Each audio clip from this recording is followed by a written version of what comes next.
அம்மா உன் வார்த்தை வேதம் என்றெண்ணும் மகனும் நான் தானம்மா.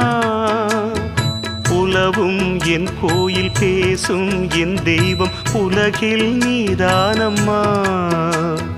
தாயே உன் கண்ணில் துளி நீர் கண்டாலும் இதயம் தாங்காதம்மா.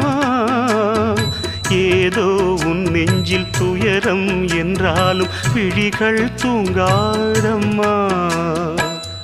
வண்ணமுகம் வாடி நிற்க பார்த்ததில்லை நானும் என்னாலும். வாடை கொஞ்சம் கூந்தலை ஆடை கொண்டு மூடிட வருத்தம் என்ன இந்நேரம். சொல்லி சொல்லி வந்ததில்